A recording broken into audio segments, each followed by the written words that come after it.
Olá pessoal, tudo bem? Eu sou o professor Leandro Cordioli e hoje eu e o Conrado estávamos trocando uma ideia aqui a respeito de prudência, frônesis e essas virtudes dianoéticas e resolvemos fazer uma live para discutir esses assuntos com vocês aqui no Instagram. E passo para ti também, Lucas. Oi, Conrado, já estou te Oi, enxergando aqui. Tudo bem? boa noite. Boa noite. E aí, o pessoal está entrando aqui, tá? Estava falando que a gente estava conversando a respeito de prudência e frônesis, né?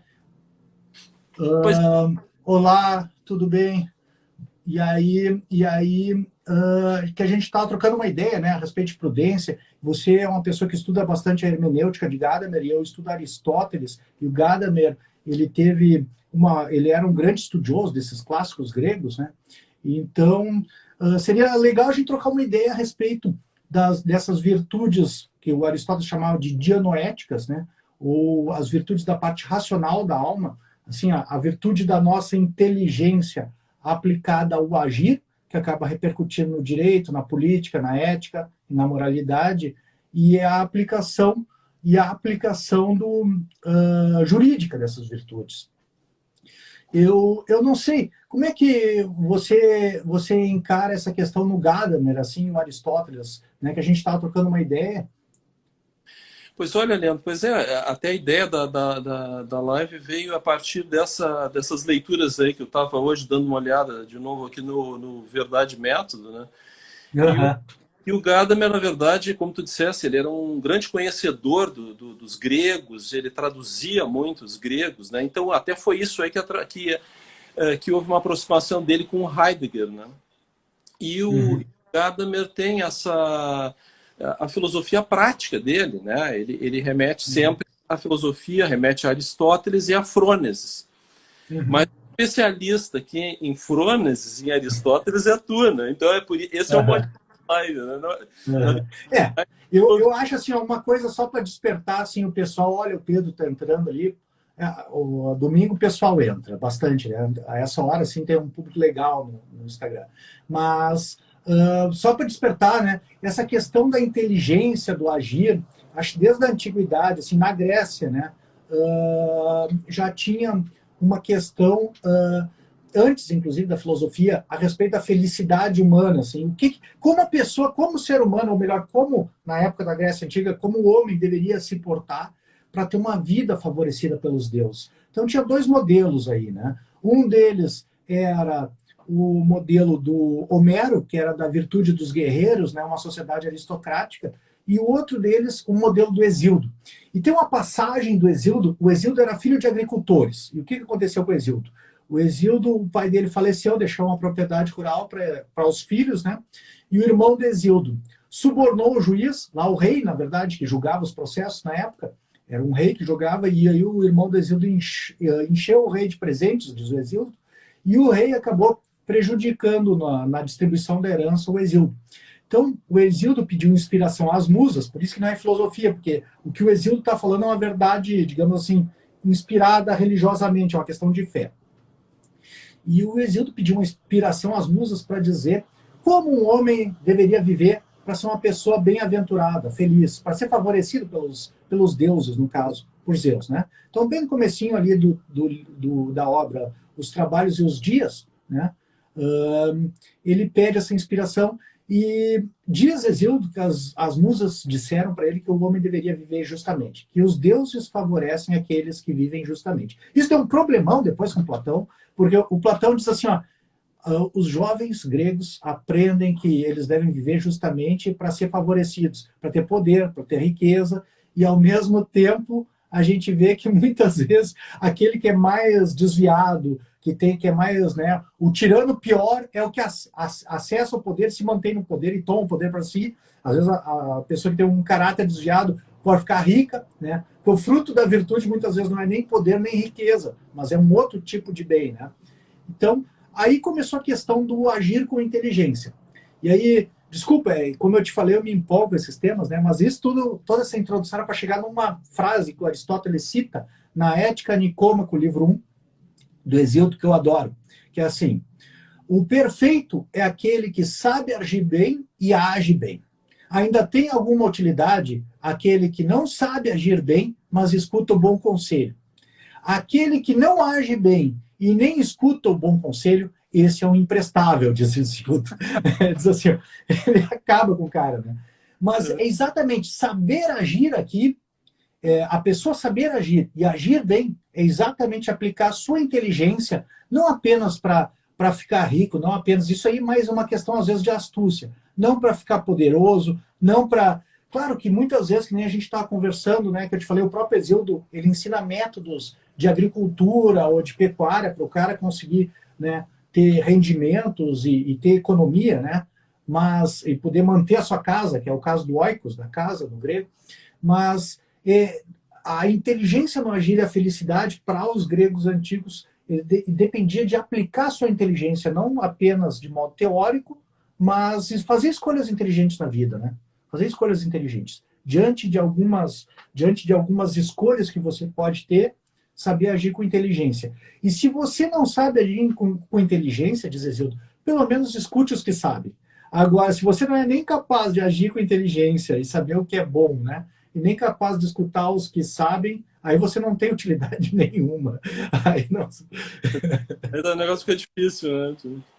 Não, mas o que impressiona aí é a honestidade do Aristóteles, né?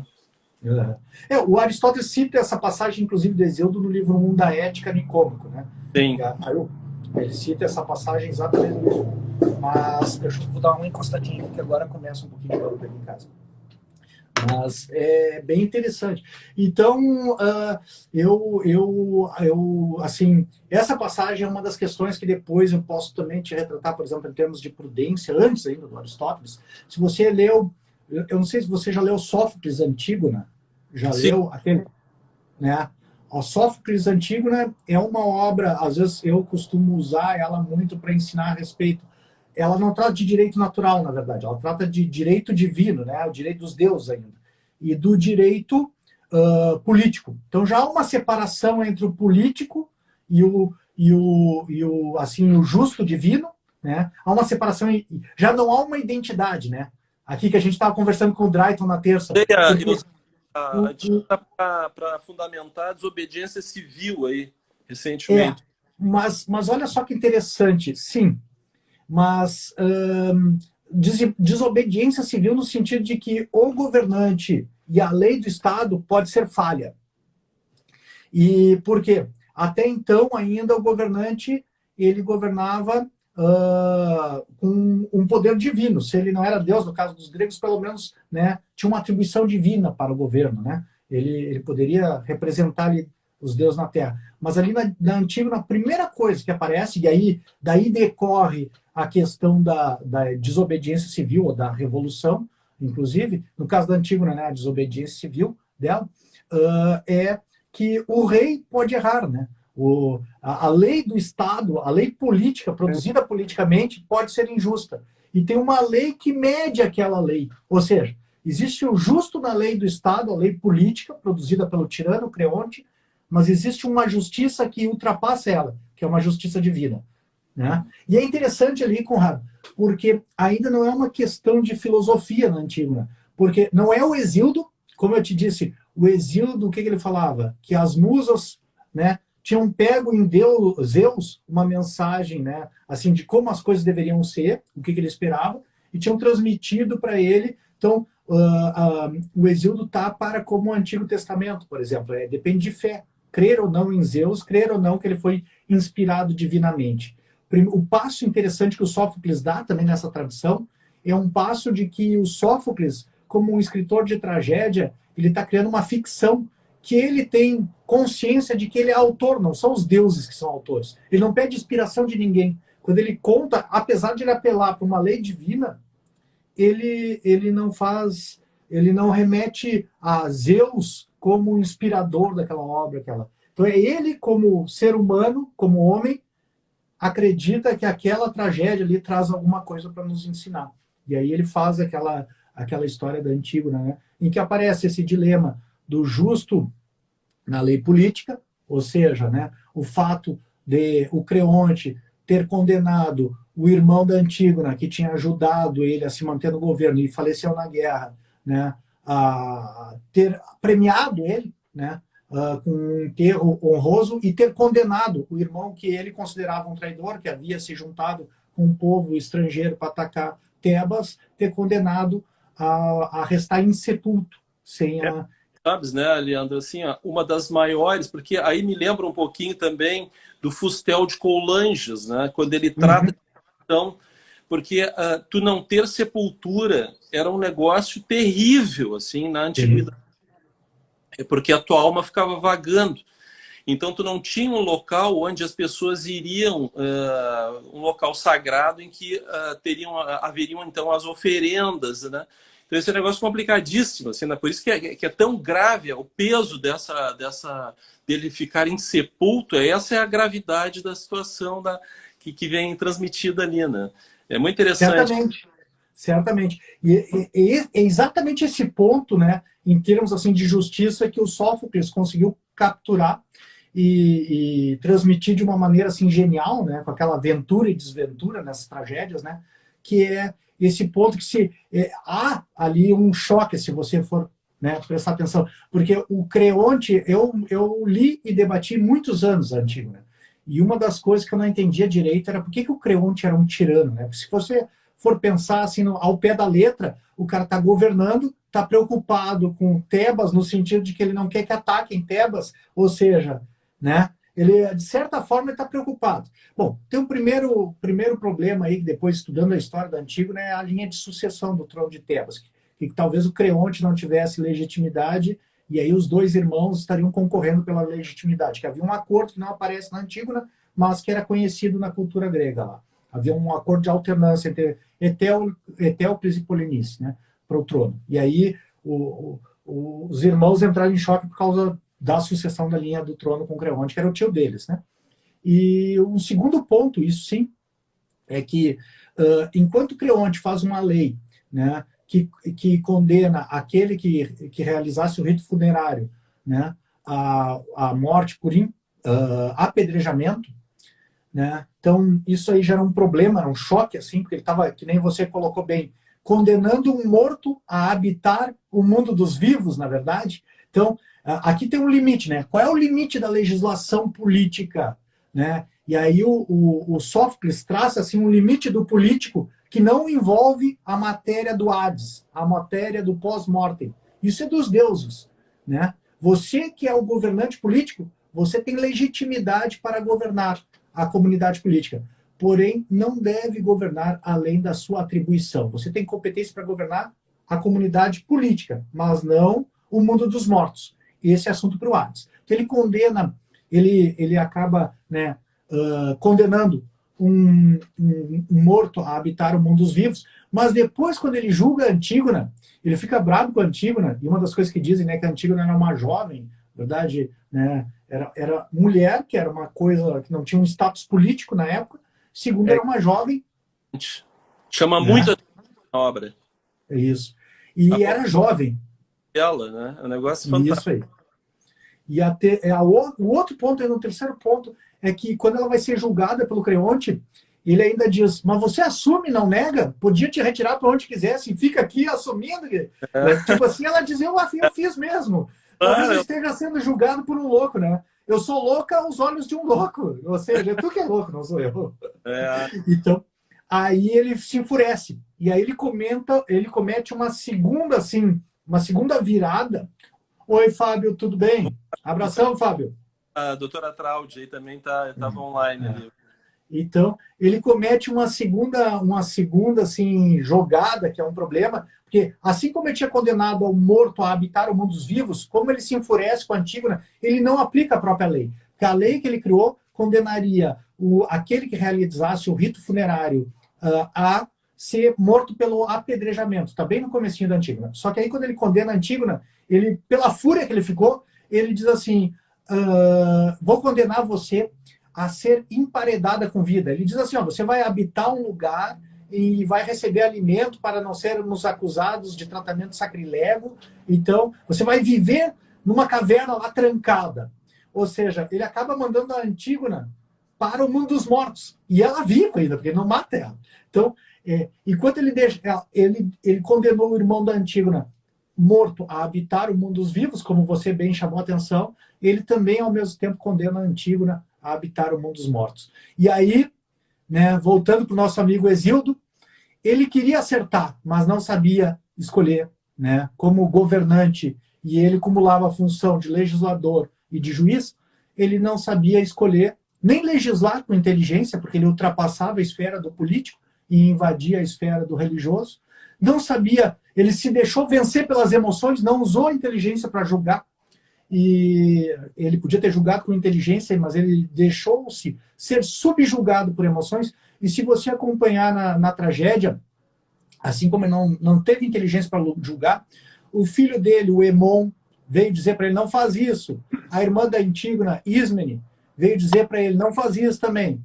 O conselheiro dele, que era o adivinho, veio dizer, olha, Creonte, que aquilo que o Drayton comentava conosco, né, agora essa semana, que uma injustiça acabava desvirtuando todo o cosmos, né, toda a ordenação cósmica. Então ele diz assim, há alguma coisa errada aqui, porque eu faço o sacrifício, eu queimo aqui as oferendas e a fumaça não sobe mais. Os passarinhos estão voando de baixa ré, né, estão voando para trás já. Desfaz antes que seja atado. Os deuses não gostaram disso que tu fez, né? Então, a injustiça aqui perturbava toda a ordenação, né? Interessante. E aí, o que acontece?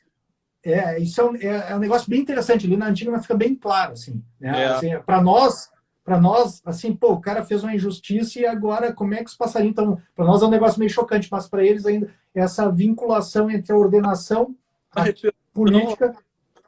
Uma espécie de efeito borboleta, hein? Estão falando. Um pouquinho. Cosmos, né? Essa é a grande produção deles, né? Isso aí. Aí acabava afetando tudo. Assim, como começa até o Édipo Rei, começa assim também, né?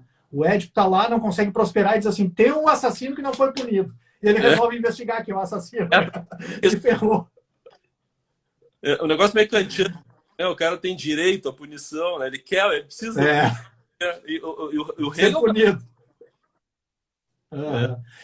Eu acho que exatamente esses caras pegaram desses clássicos aí, desse problema humano, né? Então eles capturaram isso aí. Todo mundo vai beber nessa fonte, né, Leandro? Nessa fonte. Então, só para voltar para o nosso amigo Exildo lá, que eu tinha comentado contigo, o Creonte era um cara que não sabia fazer leis, ele não tinha inteligência prática para fazer leis e para julgar, ele errou, ele se deixou vencer pelas emoções, né, nos dois, pela ira dele, pela afronta que a Antígona fez com ele, ele se venceu pelas emoções.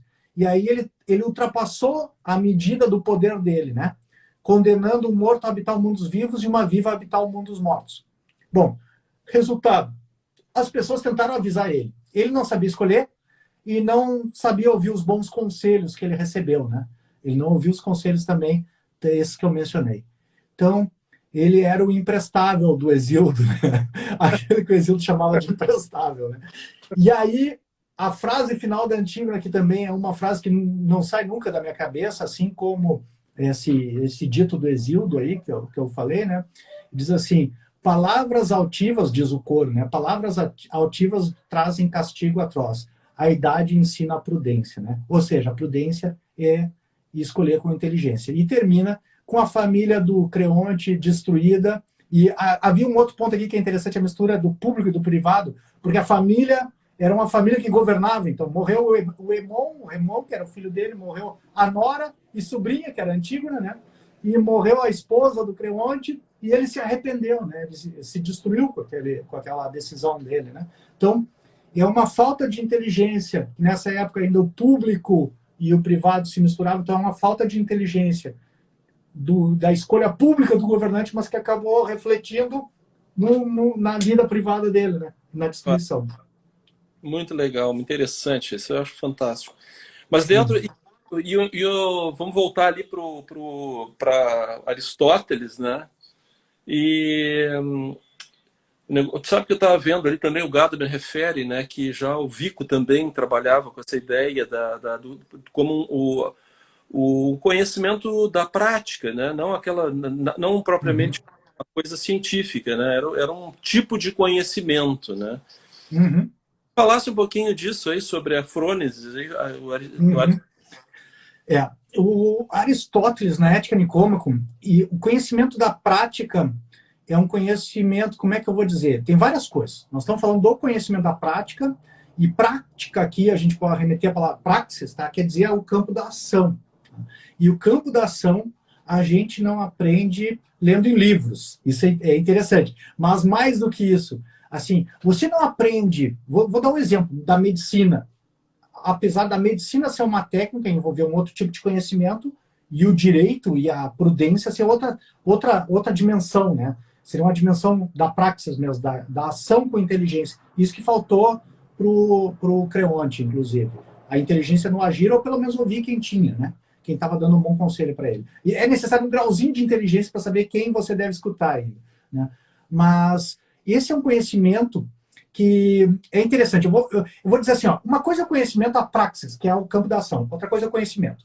Mas esse conhecimento da praxis, do agir, que é o que envolve a ética, a política e o direito, é um conhecimento que não se adquire só através de livros. Assim como realizar uma cirurgia em alguém, ou realizar um tratamento médico em alguém, se você ler os livros, você não vai saber fazer isso. Você precisa praticar para adquirir esse tipo de conhecimento.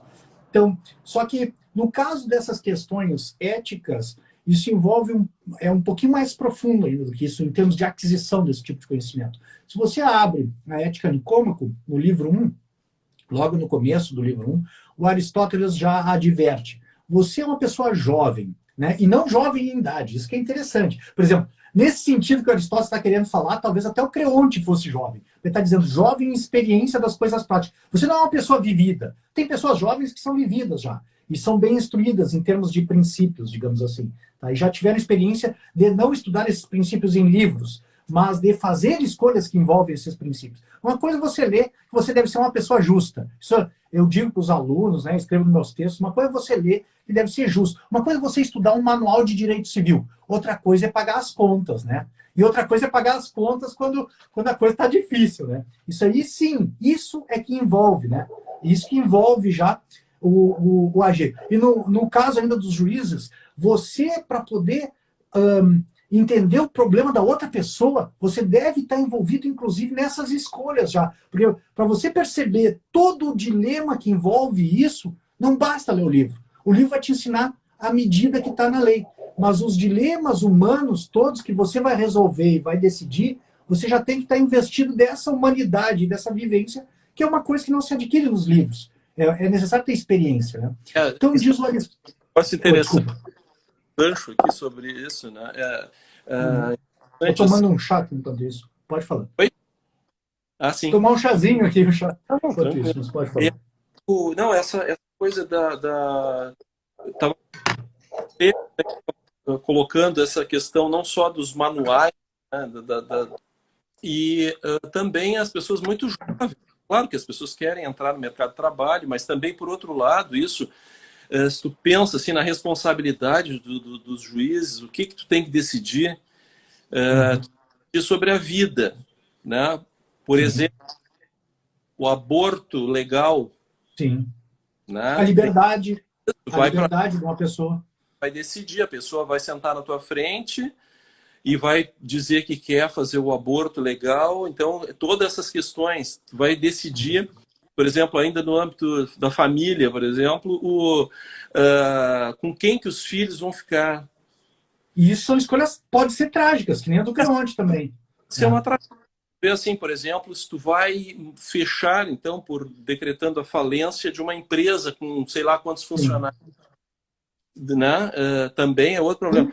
Então, assim, a liberdade da pessoa, né? Sabendo que dentro dos presídios o que é a tragédia, que é a situação carcerária brasileira. Então, claro, isso aqui não é não que os juízes tenham que entrar mais tarde, mais velhos, mas é uma questão que entra um pouco nessa bagagem que a gente poderia trazer para esse conhecimento prático, né? O que, na verdade, tu está te referindo, que é exatamente essa questão, né? É um pouco não só a experiência que faz a sabedoria, mas também ela, né? Eu sempre digo, né? assessoria, assim, vocês até podem ser mais direito do que eu, pode dar um assunto, saber mais que eu, pode untar Sim. a matéria, mas eu tenho mais quilometragem. Sim, mas é isso. E a boa quilometragem é importante. Não é uma questão, uma coisa que eu já discuti muito, né? E às vezes até eu advogava, né? E às vezes, muitas vezes negociações, às vezes vinha o argumento da idade, né? Para cima de mim. Mas eu já rebati muitas vezes esse argumento, né? Porque às vezes não é apenas ter quilometragem, mas a boa quilometragem. Porque uma pessoa que passou a vida inteira sendo mau caráter, não adianta. Quando chegar a uma idade maior, vai ser um mau caráter pior ainda. Porque isso vai estar... Eu acho que esse é o sentido das boas escolhas que tu estava mencionando, né? Isso aí. Boas escolhas são as escolhas éticas, né? Não é qualquer escolha bom para ti, tem que ter uma escolha, tem que ser uma escolha ética. Isso aí. E às vezes, isso aí que tem um pulinho do gato que não está no livro. Porque a escolha é ética, a escolha é com inteligência, que nem eu te disse. Quando eu comecei a estudar Antígona, eu era muito jovem, e eu olhava assim, pô, mas o cara está tentando defender Tebas, por que ele é um tirano, sabe? Depois de 5, 8 anos debatendo 2 vezes por ano aquele texto, né, e simulando julgamento e pesando os argumentos de todas as partes, sem preconceitos, assim, né, sem pensar assim, o Creonte é tirano, o Antígona é uma revolucionária, né, sem um negócio desse aí, eu comecei a enxergar outros pontos que eu não tinha visto ainda, né? Então, tipo, há textos clássicos que vale a pena você se dedicar e refletir muitas vezes, e ler muitas vezes, porque eles têm muito a ensinar. E às vezes é você que não está pronto, às vezes, ainda, que era o meu caso no Antígona, né? Então tem mais um ponto aqui, talvez, né? Retornando à ética Nicômaco, Conrado, que é o caso do... O Aristóteles diz o seguinte até, né? Se você é muito jovem, você não tem experiência de vida, fecha esse livro. Esse livro não é para você, diz o Aristóteles. Porque para ler a Ética Nicômaco, diz ele, você já tem que ter uma formação de princípios. E que um livro de ciência ética vai te ensinar não é a ser bom, mas é por que você é bom. Se você já é bom, ele tem alguma utilidade. Porque aí você vai entender por que aquilo que você acha que é certo, e isso vai te ajudar de duas formas. Tanto a defender os teus princípios, o que numa democracia é fundamental, seja legislativamente perante o parlamento, mas seja um juiz, por exemplo, que deve fundamentar a sua sentença, dizer por que decidiu daquele jeito. Então, saber o porquê é um passo além. Uma pessoa boa, sem essa formação do porquê, ela ainda não é uma pessoa apta, por exemplo, a julgar um processo. O juiz, por exemplo, deve ser uma pessoa boa, ter uma formação ética, conhecer o bem, mas deve também saber por que aquilo está certo. E isso vai remontar à experiência, mas também a um plano teórico, que é um plano jurídico, pelo menos. Tá? Então, diz o Aristóteles, esse livro aqui é um livro que, primeiro, você lê para se tornar uma pessoa boa, uma pessoa melhor. Você não lê para aprender ética. Né? Aprender ética é uma tarefa prática. É um empreendimento, não é um empreendimento teórico. Não é para colecionar cultura que você estuda ética. Você estuda ética para se tornar uma pessoa melhor. Segundo, né, você já tem que ser um tipo de pessoa. Se você não for um tipo de pessoa, pensa no tio Patinhas lendo a Ética Nicômaco. Né? Tio Patinhas é o cara só queria guardar o dinheiro no cofre. Você vai dizer para ele que ele tem que ser generoso, que isso é um bem para ele vai rir, porque não faz sentido para ele. Isso não está nos princípios dele. Agora, se a pessoa já tem uma propensão a ser uma pessoa generosa e descobre por que é bom ser generoso, isso vai reforçar o caráter dela, e quando ela chegar numa decisão difícil, ela vai saber o que fazer num sentido assim prático, mas vai saber por que faz. E quando ela tem que adaptar alguma circunstância particular, que a gente estava conversando na aula do Tadeu lá agora, né, na quarta-feira, né, a questão da particularidade, e ela vai ter condições, não é que ela vai acertar sempre, mas ela tem melhores condições de fazer esse julgamento do geral que está na lei para o plano particular. Porque ela já tem uma formação, diz o Aristóteles na política, o juiz que julga há muitos anos de acordo com a lei, ele já sabe o que é a lei. E aí, quando tem um caso que foge à regra, ele diz assim, não, peraí, cara, eu condenei muitas pessoas por homicídio, mas esse cara aqui não é exatamente aquele caso. Talvez esteja errado o crime que ele praticou, mas não é exatamente aquilo que eu já condenei. Né? Aqui é outra coisa, né? É outro sentido do homicídio. É aplicação prática. É interessante isso que você estava falando, isso está me lembrando agora, porque uma das grandes discussões, assim, das diferenças aí da common law, do sistema continental europeu, é exatamente essa, né? Dos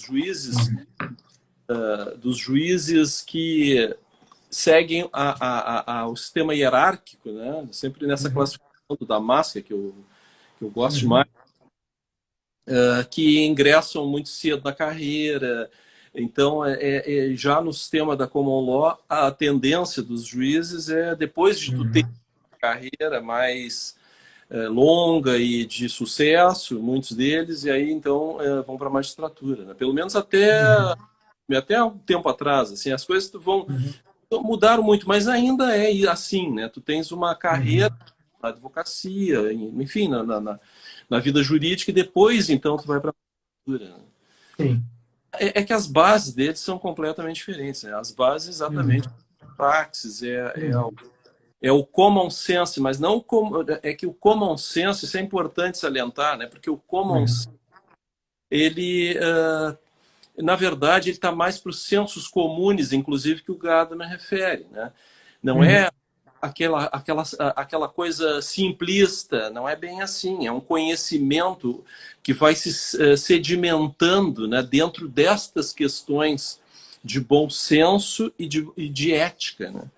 Então, não, às vezes eu vejo umas traduções assim meio enviesadas assim com relação à questão do bom senso, né? Não é bem assim, né? Do senso comum. Tá mais Sim, certamente.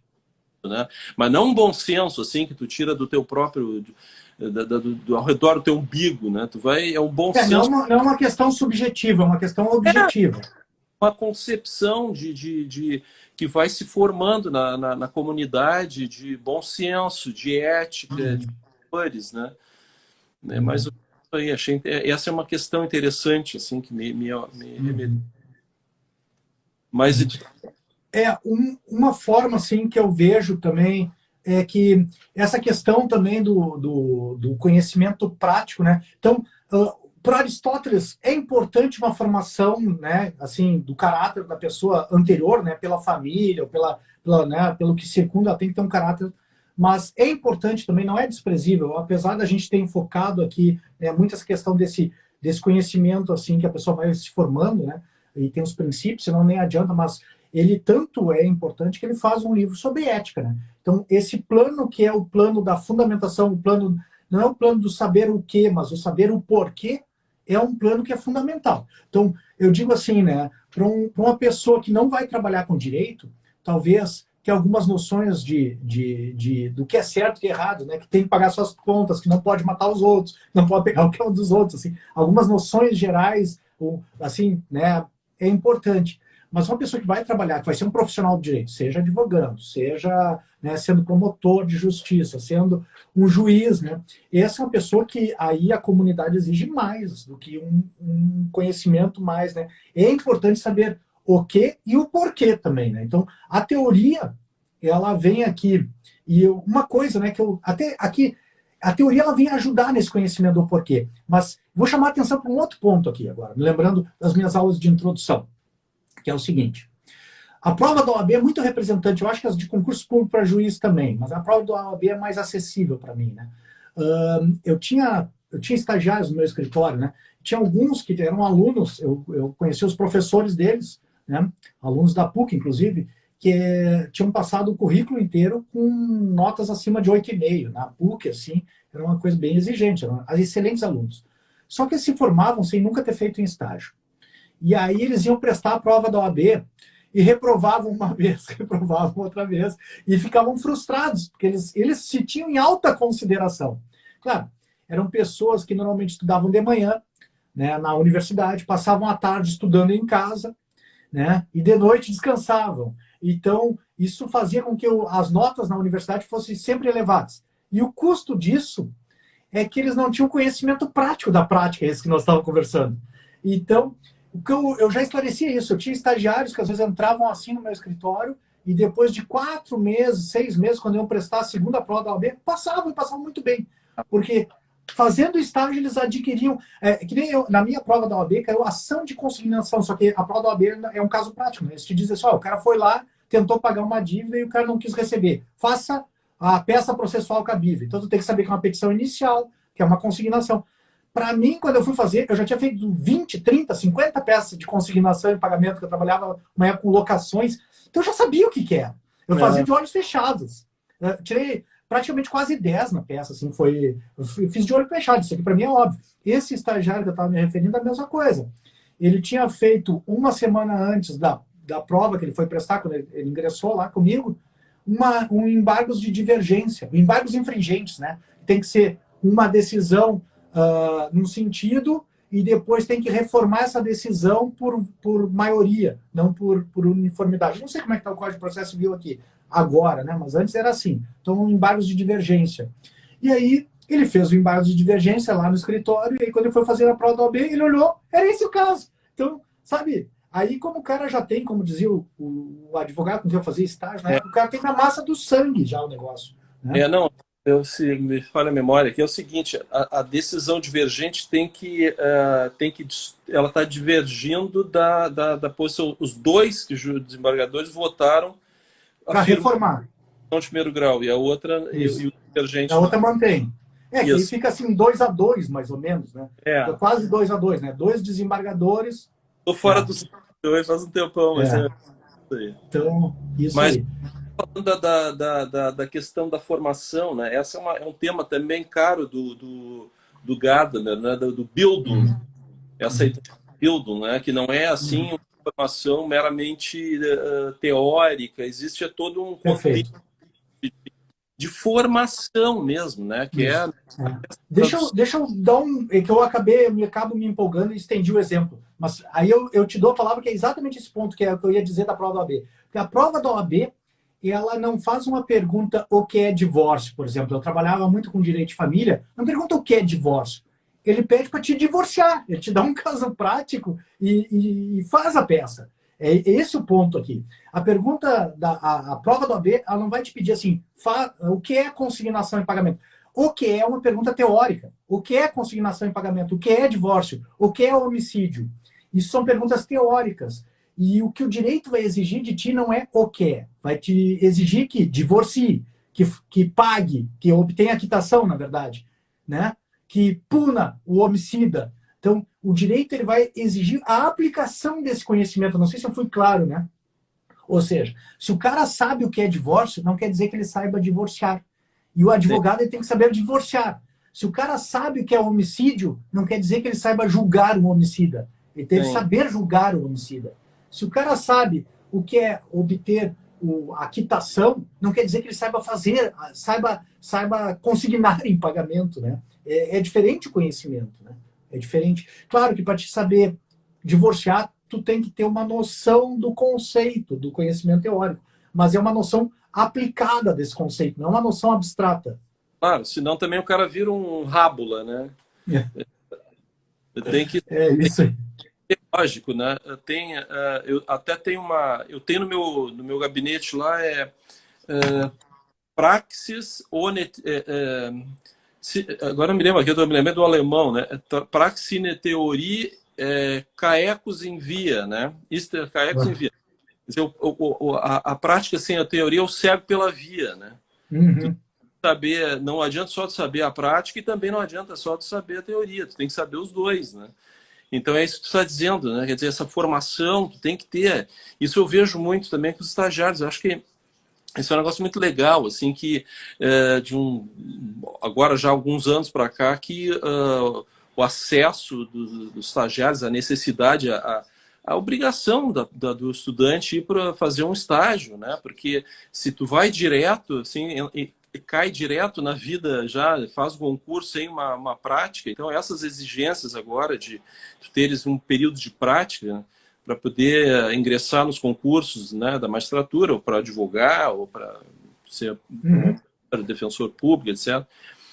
Então, eu acho interessante isso aí. Isso é muito importante mesmo. É fundamental. Eu concordo contigo plenamente. Sempre recomendei. Se o cara quer ser... Bom, qualquer profissão, né? Não estou dizendo que o cara quer ser advogado, é importante dele estagiar no escritório de advocacia. Se o cara quer ser juiz, é importante estagiar, talvez no escritório de advocacia, mas depois assessorar um juiz ou trabalhar no poder judiciário, assim, de alguma função que ele possa participar decidindo de fato, né? Porque Olímpio, eu não entendi. Por que o exemplo do SUS não temos SUS? Serviço de assistência judiciária gratuita nós temos aqui no Sul, Olímpio. Eu não sei qual é o teu estado, mas aqui no Sul a gente tem defensoria pública, né? E nas universidades a gente tem também serviços de assistência judiciária gratuita também. A Defensoria Pública trabalha em todos os, no civil e no crime, né? Na área estadual, tem a Defensoria Pública é responsável por uma grande maioria dos casos penais, né? Das defesas. Né? Conrado, nós já vamos a quase 1 hora aqui de live. Estou quase sem bateria aqui também, estou usando o celular aqui. Então tá, Leandro, tá bacana a nossa conversa. Isso aí. Dividimos aí com o pessoal, agradecendo o pessoal que entrou aí para participar com a gente. Então é isso aí. Te agradeço bastante também a conversa e agradeço todo o pessoal aí que participou. Isso aí. Uns amigos que vêm conversar com nossos diálogos de Direito e Filosofia, né? Sim, isso é bem importante de mencionar. Então tá, Leandro. Uma boa noite para ti, boa noite a todos. Para ti também, para todo mundo. Abração, Conrado. Abração, pessoal que está entrando aí ainda. Abraço para todos. Muito obrigado pela participação de todos. Né? Em outras oportunidades a gente responde as demais perguntas. Mas muito obrigado.